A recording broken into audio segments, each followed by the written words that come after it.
Reflection of light के बारे में तो हमने बहुत कुछ पढ़ लिया है। अब बात करते हैं लाइट की एक नई बिहेवियर के बारे में, रिफ्रैक्शन ऑफ लाइट। देखो, रिफ्लेक्शन ऑफ लाइट में लाइट एक सरफेस पे पड़ती थी और फिर टकरा के लौट जाती थी, कुछ ऐसे। ये हो गया इंसिडेंट रे, ये रिफ्लेक्टेड रे, और ये नॉर्मल से जो एंगल बन रहा है ना, ये हो गया एंगल ऑफ इंसिडेंस, और ये बराबर होता था एंगल ऑफ रिफ्लेक्शन के। अब देखो, रिफ्रैक्शन ऑफ लाइट में लाइट एक मीडियम से किसी दूसरे मीडियम में एंटर करने वाली है। जैसे कि मान लो वैक्यूम से ग्लास में एंटर करने वाली है। आओ देखते हैं क्या होता है। तो यहां मैंने डायग्राम बना के रखा हुआ है। ये लाइट रे वैक्यूम में ट्रैवल कर रही है। देखो, वैक्यूम एक ऐसा मीडियम है जहां पे कोई भी मैटर नहीं हो, कोई भी एटम्स एंड मॉलिक्यूल्स नहीं हो, बिल्कुल ही खाली जगह हो, जैसे कि स्पेस। अब यहां से लाइट चल के आएगी और फिर ये ग्लास में एंटर कर जाने वाली है। तो तुम्हें लगेगा कि हो सकता है कि लाइट रे अपने स्ट्रेट पाथ पे ऐसे चल के जाने लगे, लेकिन नहीं, लाइट अपना पाथ थोड़ा बेंड कर लेती है। ये ऐसे कुछ चली जाएगी ग्लास के अंदर। इसका पाथ ओरिजिनल पाथ से थोड़ा सा बेंड हो चुका है। अब इसी बेंडिंग ऑफ लाइट को हम बुलाते हैं रिफ्रैक्शन ऑफ लाइट। अब यहां पे भी हमारे पास कुछ कुछ टर्म्स है। देखो, ये हो गया इंसिडेंट रे, और ये बेंट रे, मुड़ी हुई रे, इसको हम कहते हैं रिफ्रैक्टेड रे। और फिर यहां पे हमने नॉर्मल ड्रॉ कर दिया है परपेंडिकुलर टू द ये बाउंड्री, और ये जो एंगल है ना, ये हो गया एंगल ऑफ इंसिडेंस, और ये वाला एंगल ये अब हो जाएगा एंगल ऑफ रिफ्रैक्शन। अब मुझे पता है कि तुम्हारे दिमाग में बहुत सारे सवाल उठ रहे होंगे कि राम, ये लाइट रे अपने पाथ से बेंड क्यों कर जा रही है, ये सीधी स्ट्रेट क्यों नहीं जा रही है यार। तो देखो, इससे समझने के लिए हमें बहुत सारी चीजों को पढ़ना पड़ेगा, तो इसकी बात हम बाद में करने वाले हैं। अभी के लिए तुम बस इतना समझ लो कि जब लाइट रे एक मीडियम से दूसरे मीडियम में जाए, जहां पर कि उसकी स्पीड में अंतर आ जाए, तो लाइट अपने पाथ से बेंड कर जाती है। देखो, यहां पे लाइट ये वैक्यूम में ट्रैवल कर रही थी, यहां पे इसकी स्पीड सबसे फास्टेस्ट थी। उसके बाद ये एंटर की ग्लास में, जहां पे कि उसकी स्पीड थोड़ी सी कम हो गई। तो यहाँ पे लाइट रे ये नॉर्मल के टुवर्ड्स, नॉर्मल के तरफ थोड़ा सा बेंड कर गई है। अब इस वीडियो में हम यही बात करने वाले हैं कि लाइट किस तरफ बेंड करती है और ये कितना बेंड करने वाली है। तो अब इसे समझने के लिए मेरे पास एक एग्जाम्पल है। मैंने यहाँ पे एक रोड बना दिया है और ये यहाँ पे कीचड़ है, मड। अब हम लेने वाले हैं एक कार को। अब ये कार रोड पे एक स्ट्रेट लाइन पे चल के आएगी और फिर कीचड़ पे उतर जाने वाली है। देखो, मुझे पता है कि जब कार रोड पे चल रही होगी ना, तो उसकी स्पीड बहुत ही तेज होने वाली है, और जब ये कीचड़ में उतरेगी तो उसकी स्पीड थोड़ी धीमे हो जाने वाली है। तो आओ कार को हम ले आते हैं कीचड़ में। तो यहाँ से आई और फिर अब ये बस उतरने ही वाली है, क्योंकि यहाँ पे कार ये एक एंगल पे चल के आ रही है ना, इसलिए कार का ये वाला चक्का ये पहले कीचड़ में उतरने वाला है, और ये वाला चक्का ये अभी भी रोड पे है। तो देखो, ये वाला चक्का जो कि कीचड़ में आ गया है, ये तो बहुत ही धीरे धीरे घूमने वाला है, और ये वाला चक्का ये तो अभी भी बहुत ही तेज तेज घूम रहा होगा। तो क्या तुम अंदाजा लगा सकते हो कि यहाँ पे क्या होने वाला है? अब क्योंकि एक चक्का तेज घूम रहा है और एक चक्का धीरे, इसलिए कार ये थोड़ी सी मुड़ जाने वाली है, कुछ इस डायरेक्शन में ऐसे। अब इसके बाद जब कार के दोनों चक्के ये कीचड़ में उतर गए ना, तो यानी कि फिर दोनों ही चक्के धीरे धीरे घूम रहे होंगे सेम वेलोसिटी के साथ। तो यानी कि अब कार ये स्ट्रेट लाइन पे ही आगे जाने वाली है। तो यानी कि कार की पाथ कीचड़ के अंदर ये कुछ ऐसी होने वाली है। तो तुम्हें दिख रहा होगा कि जब रोड पे कार चल रही थी तो वो इस पाथ पे आई और फिर ये मुड़ गई और फिर ये कीचड़ में इस पाथ पे चली गई। अब यहां पे अगर मैं एक नॉर्मल ड्रॉ कर दूं बाउंड्री पे, तो तुम्हें दिखेगा कि कार की पाथ ये टुवर्ड्स द नॉर्मल बेंड कर गई है। यानी कि जब कार फास्ट मीडियम से स्लो मीडियम में गई ना, तो इसका पाथ ये नॉर्मल के थोड़ा करीब आ गया, टुवर्ड्स द नॉर्मल बेंड हो गया। अब ऐसा ही कुछ होता है हमारी लाइट के केस में भी। लाइट भी जब फास्ट मीडियम से स्लो मीडियम में जाए ना, तो इसका path towards the normal bend कर जाता है। यहाँ पे वैक्यूम फास्ट मीडियम है, क्योंकि लाइट वैक्यूम में सबसे तेज जाती है और ग्लास में इसकी स्पीड थोड़ी सी कम हो जाती है, और इसलिए लाइट की जो पाथ है ये टुवर्ड्स द नॉर्मल बेंड कर गई है। अब आओ देखते हैं कि उल्टे केस में क्या होगा जब हमारी कार ये स्लो मीडियम से फास्ट मीडियम में जाए। तो इसे मैं हटा देता हूं। इस बार हमारी कार ये कीचड़ से जाएगी और रोड पे उतरने वाली है। तो कीचड़ में ये कार ये इस स्ट्रेट लाइन पे जाएगी और फिर ये रोड पे उतरने वाली होगी, ये ऐसे।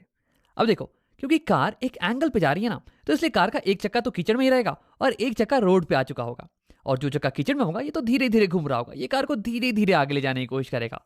और जो चक्का रोड पे आ गया होगा वो तो बहुत ही तेजी से घूम रहा होगा यार, वो तो कार को बहुत ही तेजी से आगे ले जाने की कोशिश करेगा। अब यहां पे इसके कारण क्या होगा कि कार ये मुड़ जाने वाली है, और क्योंकि ये वाला चक्का तेजी से घूम रहा है ना, इसलिए कार इस डायरेक्शन में मुड़ जाने वाली है, कुछ ऐसे। अब जब कार के दोनों ही चक्के एक बार रोड पे आ गए, तो यानी कि दोनों ही चक्के सेम वेलोसिटी के साथ गोल गोल घूम रहे होंगे, और इसलिए कार अब ये स्ट्रेट लाइन पे जाने लगेगी। तो यानी कि अगर मैं कार का पाथ ड्रॉ करूं, तो कार का पाथ कुछ ऐसा आने वाला है। देखो, यहां पे ये कार कीचड़ में इस लाइन पे गई और फिर इसका पाथ ये मुड़ गया। तो यानी कि अगर स्पीड में चेंज हुआ तो पाथ मुड़ जाता है। अब देखो अगर यहां पे मैं नॉर्मल को ड्रॉ कर दूं, परपेंडिकुलर को, तो तुम्हें क्लियरली दिखेगा कि इस बार क्या हो रहा है कि पाथ ये away from the normal bend कर रहा है, नॉर्मल से दूर बेंड कर रहा है। तो यानी कि कार अगर स्लो मीडियम से फास्ट मीडियम में जाए तो उसका path away from the normal bend करता है। और यही चीज हमारे लाइट के केस में भी होगा। अगर तुम एक लाइट को छोड़ो ग्लास के थ्रू और फिर वो निकलने वाली हो वैक्यूम में, तो जब वो स्लो मीडियम से फास्ट मीडियम में आएगी ना, तो उसका पाथ ये away from the normal bend कर जाएगा। तो देखो अभी तक हमने ये देख लिया कि जब लाइट फास्ट मीडियम से स्लो मीडियम में जाए तो उसका पाथ टुवर्ड्स नॉर्मल बेंड करता है, नॉर्मल के करीब ऐसे। और जब लाइट स्लो मीडियम से फास्ट मीडियम में जाए तो उसका path away from the normal bend करता है, नॉर्मल से दूर। अब आओ ये पता लगाते हैं कि लाइट रे रिफ्रैक्ट करने के बाद कितने एंगल पे बेंड करती है। ये एंगल ऑफ रिफ्रैक्शन ये एग्जैक्टली होता कितना है। तो देखो जैसे कि रिफ्लेक्शन में हमारे पास एक लॉ था जो कि हमें बताता था कि एंगल ऑफ इंसिडेंस ये बराबर होता है एंगल ऑफ रिफ्लेक्शन के। वैसे ही रिफ्रैक्शन के केस में हमारे पास एक लॉ है, स्नेल्स लॉ, और ये हमें मदद करेगा एंगल ऑफ रिफ्रैक्शन की वैल्यू कैलकुलेट करने में। तो अब इसे समझते हैं एक एग्जाम्पल की मदद से। मान लो कि ये मीडियम 1 और ये मीडियम 2, लाइट मीडियम 1 से मीडियम 2 में जा रही है। मीडियम 1 में स्पीड है v1 और मीडियम 2 में स्पीड है v2, और क्योंकि स्पीड अलग अलग है इसलिए लाइट ये बेंड कर जा रही है। अब देखो मीडियम 1 में एंगल ये कुछ बन रहा है θ1 का, एंगल ऑफ इंसिडेंस, और एंगल ऑफ रिफ्रैक्शन ये θ2 का। तो स्नेल्स लॉ कहता है कि मीडियम 1 की speed of light v1 divided by medium 1 में जो एंगल बन रहा है ना उसका साइन, यानी कि साइन ऑफ θ1, ये बराबर होने वाला है मीडियम 2 की speed of light divide by medium 2 में जो एंगल बन रहा है उसका साइन, साइन ऑफ θ2। तो इस एक्सप्रेशन में मुझे 4 वेरिएबल्स दिख रहे हैं। 2 तो हो गई speed of light in the medium और 2 हो गई sine of the angle in the medium. अब देखो अगर इन चारों में से किसी भी 3 की वैल्यू मुझे पता है तो मैं चौथे की वैल्यू आसानी से कैलकुलेट कर सकता हूं। तो हम इसकी मदद से एक एग्जाम्पल बना लेते हैं जल्दी से। इसी एग्जाम्पल की बात करते हैं हम लोग। लाइट जा रही है वैक्यूम से ग्लास के अंदर और हमें कैलकुलेट करना है एंगल ऑफ रिफ्रैक्शन। देखो यहाँ पे एंगल ऑफ इंसिडेंस ये मान लेते हैं कि कुछ 30 डिग्रीज दिया हुआ है हमें, ये हमें दिया हुआ है कुछ 30 डिग्रीज। हाँ देखो इस केस में मैं लिखने वाला हूं कि speed of light in vacuum divide by sine of the angle in vacuum. Snell's law का इस्तेमाल कर रहे हैं हम। Speed of light in vacuum ये तो एक फेमस नंबर होता है c, डिवाइड बाय ये हो गया sine of the angle in vacuum, यानी कि साइन ऑफ 30 डिग्रीज। ये बराबर होने वाला है speed of light in glass, speed of light in glass vg divide by sine of the angle in glass, और ये हो गया साइन r। r की वैल्यू हमें कैलकुलेट करनी है। अब देखो ये जो speed of light in vacuum है ये तो एक फेमस नंबर है। इसकी वैल्यू होती है कुछ 3 × 10⁸ मीटर पर सेकेंड, 8 मीटर पर सेकेंड। हाँ, और speed of light in glass इसकी वैल्यू हो जाती है कुछ 2.25 × 10⁸ मीटर पर सेकेंड। हाँ, और साइन 30 की वैल्यू ये तो तुम ट्रिग्नोमेट्री के इस्तेमाल से कैलकुलेट कर सकते हो। इसकी वैल्यू आती है कुछ हाफ के बराबर। तो देखो इस इक्वेशन में मेरे पास 3 चीज़ों की वैल्यू पता है, तो यानी कि मैं चौथे की वैल्यू आसानी से कैलकुलेट कर सकता हूं। तो ये तो हो गया एक तरीका एंगल ऑफ रिफ्रैक्शन को कैलकुलेट करने का स्नेल्स लॉ के इस फॉर्म की मदद से। देखो इस फॉर्म में हम speed of light in medium 1 to sine of the angle in medium 1, इन दोनों के रेशियो को रिलेट कर रहे हैं मीडियम 2 के रेशियो से। अब देखो स्नेल्स लॉ का एक और फॉर्म होता है, उसकी मदद से भी हम एंगल ऑफ रिफ्रैक्शन को कैलकुलेट कर सकते हैं। आओ उसे देखते हैं। पहले मैं थोड़ी सी जगह बना लेता हूं, और ये हो गया फॉर्म नंबर 1, इसे मैंने बॉक्स करके रख दिया है। अब देखो फॉर्म 2 को समझने के लिए हमें रिफ्रैक्टिव इंडेक्स, एक नए टर्म के बारे में बात करना पड़ेगा। इसे हम डिनोट करते हैं n वेरिएबल से। देखो रिफ्रैक्टिव इंडेक्स ये एक नंबर है जो कि बताता है कि किसी मीडियम में स्पीड ऑफ लाइट कितने गुना स्लो ट्रैवल करने वाली है इन कंपैरिजन टू कोई अदर मीडियम। जैसे कि इस एग्जांपल में बात करूं तो हम लिखने वाले हैं कि refractive index of glass, refractive index of glass g for glass with respect to vacuum is equal to 1.5। इसका मतलब ये हुआ कि लाइट ग्लास में 1.5 गुना स्लो ट्रैवल करती है in comparison to vacuum, 1.5 times slower than vacuum. अब ये तो जाहिर सी बात भी है, लाइट जो है ग्लास में स्लो ट्रैवल करती है इन कंपैरिजन टू वैक्यूम। अब देखो इसे हम मैथमेटिकली 2 तरीके से लिख सकते हैं।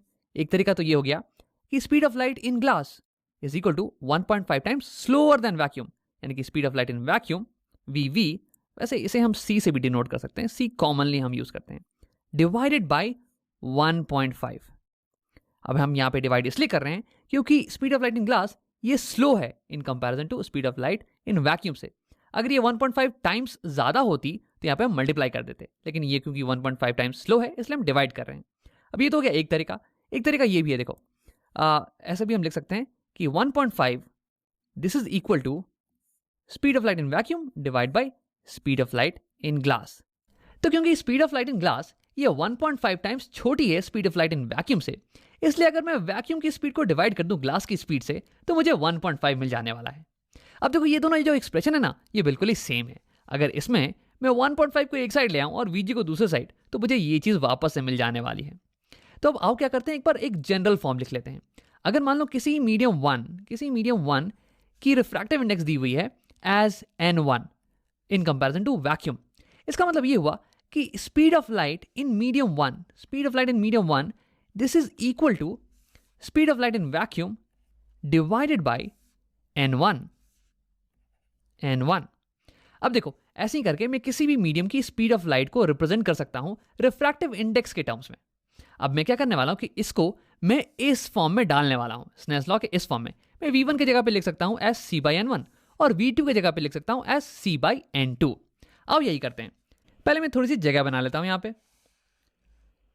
मुझे इसकी वैल्यू डालनी है स्नेल्स लॉ के फर्स्ट फॉर्म में। v1 इसे मैं लिखने वाला हूं एस सी बाई n1 और v2 इसे मैं लिखने वाला हूं एस सी बाई n2। अब इसे हम थोड़ा सा रीअरेंज कर देंगे। ये c बाई n1, ये n1 आ जाएगा नीचे c by n1 sine theta 1 और यहाँ पे n2 ये भी आ जाएगा नीचे c by n2 sine theta 2। तो इसे मैंने पहले से ही लिख रखा है। अब यहाँ पे हम c और c को कैंसिल आउट कर सकते हैं, तो हमारे पास बच जाएगा 1 by n1 sine theta 1, 1 by n2 sine theta 2। अब इसका अगर हम रेसिप्रोकल ले लें तो हमारे पास आ जाएगा n1 sine theta 1 is equal to n2 sine theta 2। और ये हो गया हमारा स्नेल्स लॉ का सेकेंड फॉर्म। देखो ये रिलेट करता है फर्स्ट मीडियम के refractive index into sine of the angle in first medium को सेकेंड मीडियम के refractive index into sine of the angle in second medium से। अब यहां पे भी हमारे पास 4 वेरिएबल हैं। एक तो हो गया दोनों मीडियम का रिफ्रैक्टिव इंडेक्स और दोनों मीडियम में बन रहा एंगल। अब इन चारों में से अगर मुझे किसी भी 3 की वैल्यू बताओ ना, तो मैं चौथे की वैल्यू आसानी से कैलकुलेट कर सकता हूं। तो ये हो गया हमारा second form of Snell's law. अब इसे हम ऊपर में लिख लेते हैं। तो ये हो गए स्नेल्स लॉ के 2 फॉर्म। अब इन दोनों में से किसी भी एक की मदद से हम एंगल ऑफ रिफ्रैक्शन को कैलकुलेट कर सकते हैं। अगर हमें वेलोसिटीज दी हुई है तो हम इस फॉर्मूले का इस्तेमाल करेंगे, और अगर हमें रिफ्रैक्टिव इंडेक्स दिया हुआ है दोनों मीडियम का तो हम इस फॉर्मूले का इस्तेमाल करेंगे। अब आप वीडियो को यहाँ पे समराइज कर लेते हैं। हमने इस वीडियो में देखा कि जब लाइट एक मीडियम से दूसरे मीडियम में ट्रैवल करे और उसकी स्पीड में अंतर आ जाए तो लाइट अपने पाथ से बेंड कर जाती है, और इसी बेंडिंग ऑफ लाइट को हम कहते हैं रिफ्रैक्शन ऑफ लाइट। जब लाइट फास्ट मीडियम से स्लो मीडियम में ट्रैवल करे तो ये टुवर्ड्स द नॉर्मल बेंड करती है, और जब ये स्लो मीडियम से फास्ट मीडियम में ट्रैवल करे तो ये away from the normal bend कर जाती है। अब ये कितने एंगल से बेंड कर रही है ये पता लगाने के लिए हम स्नेल्स लॉ का इस्तेमाल करते हैं। स्नेल्स लॉ के 2 फॉर्म होते हैं, ये हो गया फॉर्म नंबर 1 और ये हो गया फॉर्म नंबर 2। फॉर्म 1 में हम speed of light in medium 1 to sine of the angle in medium 1 इसके रेशियो को बराबर करते हैं मीडियम 2 से, और फॉर्म 2 में हम refractive index of medium 1 into sine of the angle in medium 1 इसके प्रोडक्ट को बराबर करते हैं हम मीडियम 2 से। अब देखो वैसे रिफ्रैक्टिव इंडेक्स ये बस एक नंबर है जो कि हमें बताता है कि लाइट कितने गुना स्लो ट्रैवल करने वाली है एक मीडियम में in comparison to other medium.